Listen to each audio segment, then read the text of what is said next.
All right now, welcome back to the Jay Ravato Show, and do we have a show for you today? Do we? Of course we do, and on today's episode, we're going to be talking about the far left side and how they think now that Mamdani is the face of the Democrat Party, that they are winning. Well, in actuality, Mamdani is bad news for New York and the Democrat Party. Look, these are blue states, and Democrats were supposed to win. So I wouldn't overread it. Virginia, in particular, has never been a great bellwether. I don't think a lot of folks had a lot of confidence in the Virginia campaign that was run on the Republican side. And New Jersey is New Jersey. I think I just want to offer condolences to Chuck Schumer. Honestly, what I'm reading here in New York City is that AOC is going to be the next senator from New York after she gets done whooping his rear end in the 2028 Democratic primary. And for his Senate races in 2026, I see the energy in the Democratic Party tonight behind a socialist, and I see the energy in Virginia, Democrats looking the other way on a violent candidate for Attorney General who says he wants to murder Republicans and their children. Again, this is a terrible night for national Democratic image, given what is happening inside their party. Mamdani is an avowed socialist. It's not what people say that he is, it's what he says that he is. I am Muslim. Democratic socialists. Exactly. Even Scott Jennings can see it. The Democrat Party is being hijacked. What's going on is they're self-imploding. They're falling apart from the inside out. But you don't have to take it from him. Even Bill Maher is calling it out. Roll it. The face of the Democrats on the East Coast. I don't know if that's great politically for that party. Could be quite fun. No. There is a challenge, right? Kids don't like capitalism. And I think a lot of it has to do with social media, the clickbait, right? And if Mamdani is out there saying, you're getting free housing, you're getting free transportation, you're getting cheaper groceries, of course, that's what they need, particularly in New York, and that's what they're going to respond positively to. Is there any way that can work? No. No, of course not. No. And that was from Bill Maher. See, it's not just a Republican talking point. When Democrats start to speak against Mamdani and his policies, then it's a bad idea. And it's over for New York. And speaking of New York, during the debate with Cuomo and Mamdani, Cuomo said the quiet part out loud. The truth is, none of the things that Mamdani said will work. One of the allures that he created was free rent. Zohran said the tenant doesn't have to pay more rent, but we're going to cover the landlord's costs. No, you can't do both, and that's not what happened. The reason the Rent Guidelines Board went up after the freeze was because you had to make up for all the backlog of costs. And this, I'm going to freeze the rent. And people think it applies to all of them. No, just the 25% of units that are rent stabilized. And by the way, it's all BS. Bada boom, bada bing. See, even Cuomo said you can't freeze rent and cover landlord costs. But did they listen? The fact that he negated every simple structure of finances and how you could be financially literate as a 34-year-old candidate for New York City, he did not display that.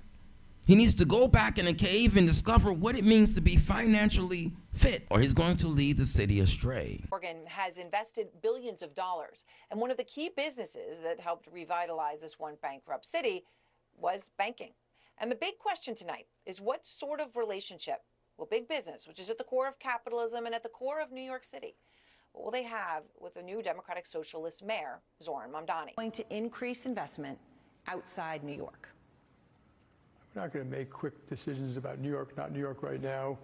New York has some great things going for it, as you know, like the human capital, the brain power, the financial industry. So it's a center for us. But my question, what you're really saying is, New York has to compete. No city has divine rights to success.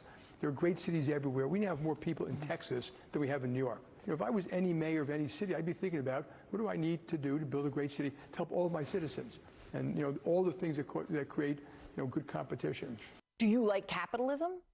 No, I have many critiques of capitalism.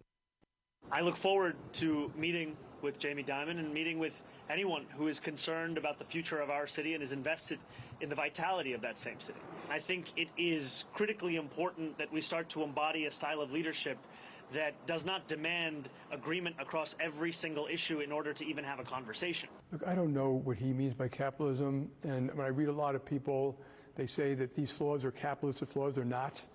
Public policy works. You know, there's income problems in communist countries and socialist countries, there's healthcare problems in communist countries. There are bad policies that cause those outcomes. What would make you think that if everything is free and no money is coming in, but everything is going out, how could you possibly balance the best financial situation for your city in a situation where everything's going out, nothing's coming in? So we want to know where you're going to get the finances from and how you're going to get those finances, because This transition requires staff, research, and an infrastructure that can meet this moment. And it will be made possible by the people who built and believe in this movement. So I hope you'll make a donation at transition2025.com. Now let's get to work. Here's an interesting phenomenon. I just saw Zohran Mamdani, the new mayor of New York, doing sort of like an ad video asking, or I'm going to try to get the quote right. He says, I know I told you can stop sending money, but you can start sending money again. Oh, and one more thing. Remember how I told you a few months ago to stop sending us money? You can start again. So he's saying that his administration that he needs to put together, and they need to do quote unquote research, which suggests that he doesn't actually have a plan. He never had a plan. So it sounds like he's kind of just going into this, obviously what we all knew, without experience, right? And some people will say, oh, Trump didn't have political experience, but Trump had experience with a lot of politicians. He had been mingling with people in DC for a very long time. He has run businesses. The country runs like a business, whereas Zohran has no experience.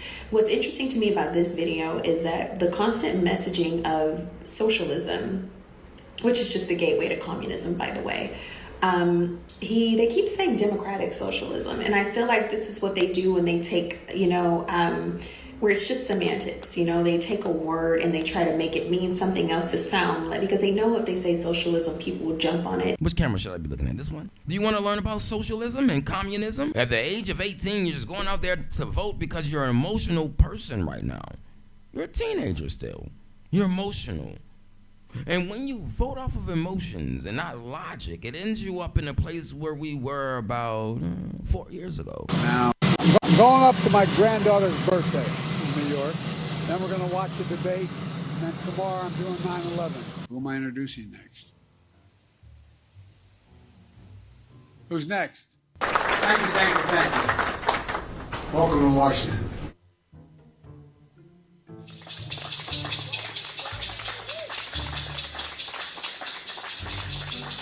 She beat Trump so badly in the debate, he's scared to death to beat her again. That's a fact. Trump me up. We got to lock him up. You want to go back 4 years ago when Biden was in office? I think not. Okay, because the problem with the Democrat Party is they like to pander, they like to create illusions. Remember the reparations? Remember Joe Biden? Remember Kamala Harris? Do you remember Joe Biden and Kamala Harris? Do you remember everything that they created as an illusion, but they never delivered? Okay, so let's go for an example. Okay, in Chicago, we have a Democrat mayor, and the guy with the mohawk. We have that guy. He promised that the city would be safe with the police, with no problem. The police would take care of the city. He would do it. They didn't need the National Guard to come into the city. That was a lie. Okay. Remember when Obama came out? Obama came out and he promised that he would fix health care. He broke health care. Okay? Remember when Michelle... Oh. She wasn't the president. Remember when...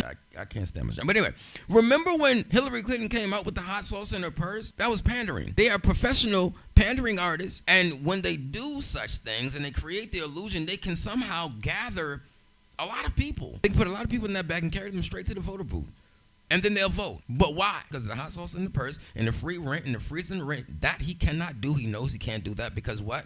The board sets the prices. We can't make it happen. He can't make it happen. J.P. Morgan already told him about competition and capitalism. He doesn't like it. He would rather be a socialist and a communist. Careful what you vote for, ladies and gentlemen. When Bill Maher, Scott Jennings, and Cuomo calls it out, it's more than a Republican talking point. It's way more than that, and we have to stay focused on who we vote for. We have to stay focused on where we put our minds and where we put our money. I'm going to stay focused on how I bring you the truth, no matter how they hide it under the rug or hide it under the bridge or put it under the refrigerator. I'm going to bring it to you on the Jay Ravato Show.